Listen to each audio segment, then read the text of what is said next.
de Ricardo Barros, propagou estimativa mais modesta, mas igualmente falsa. E com isso, dão argumentos que precisamos liberar o aborto por uma questão de segurança. Então, é mais ou menos como se a gente dissesse o seguinte: olha, nós temos no Brasil, sei lá... Bom, vai continuar a notícia aqui. Esta é a média entrando no útero da mãe. Ele ficou tão chocado com a própria ação, essa revolução, eram números úteis, amplamente aceitos. Então, por que não os falsos para poder fazer essa pressão de legalização do aborto? Continua a notícia. Pouco se fala de trabalhos nas melhores revistas médicas, como a The Lancet, que revelam maior mortalidade, índices de trombose e distúrbios psicológicos de quem fez aborto. Isso ninguém fala. Meu Deus do céu. O Supremo voltou a pautar a ADI, Ação Direta de Inconstitucionalidade 5.581, para autorizar infectadas por Zika a abortarem. Vocês devem lembrar disso aí, dessa polêmica quando começou a aparecer o Zika vírus, etc. A liberação em casos de anencefalia em 2012 gerou decisões permitindo a prática em outras doenças fetais. Então, a partir daí, né, começaram a usar a mesma lei, a mesma decisão do Supremo para abortar outros casos que não eram vítimas de anencefalia nem nada. Já abortar a vítima de anencefalia é crime do mesmo modo, né? Mas usaram isso para praticarem outros crimes. A legalização nos casos de Zika teria o potencial de autorizar o aborto em centenas de condições que possam causar malformações, como infecção por rubéola, sífilis, etc. Não há outro nome para isso que não eugenia.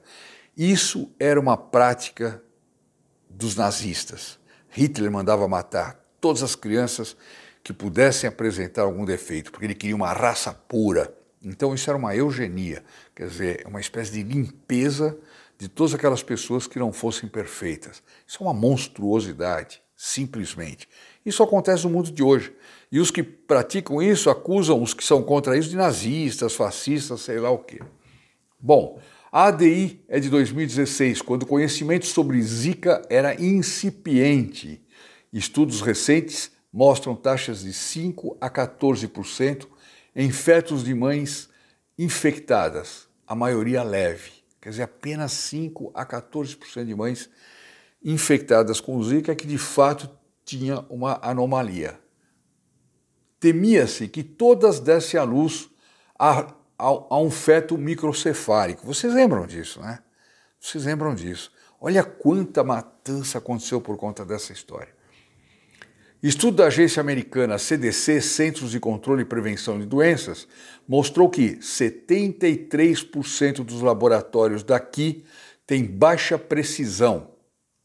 Olha só.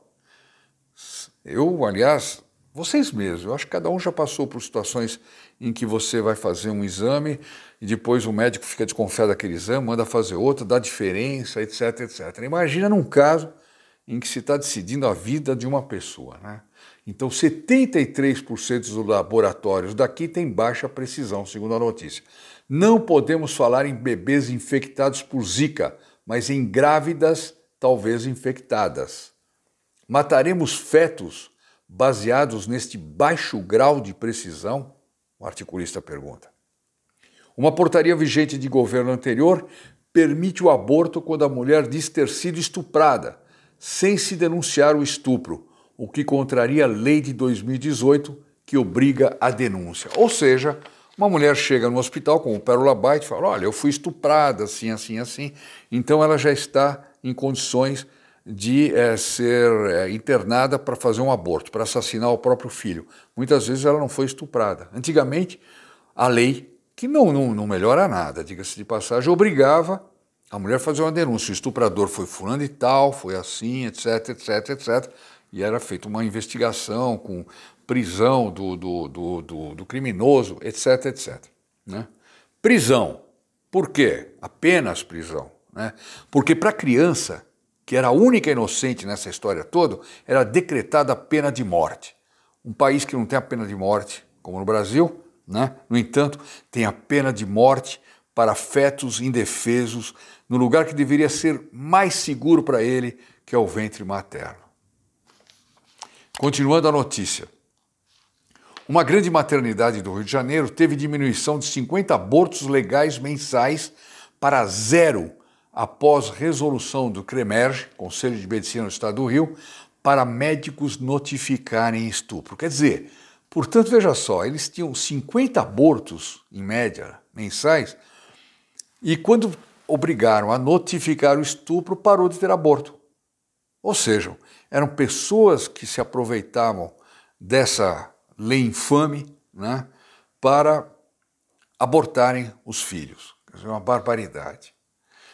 Está aí a matéria, né, escrito pelo doutor em ginecologia e mestre em saúde pública, médico ginecologista da Universidade Federal do Rio de Janeiro e conselheiro do Conselho Federal de Medicina, o doutor Rafael Câmara Medeiros Parente. Quer dizer, são dados sérios, né? E isso deve nos animar a lutar contra a matança dos inocentes, seja ela realizada em hospital, com segurança, pseudo-segurança, né, como nós vimos aqui, seja clandestinamente.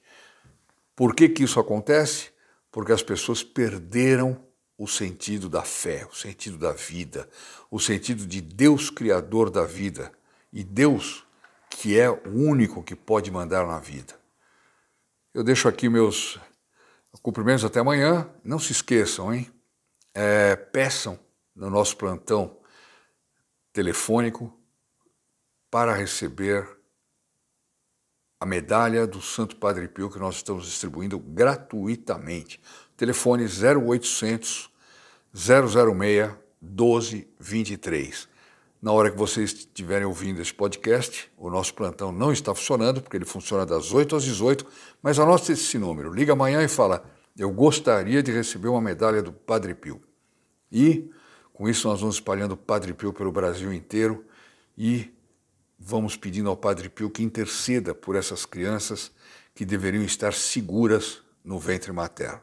Até a próxima.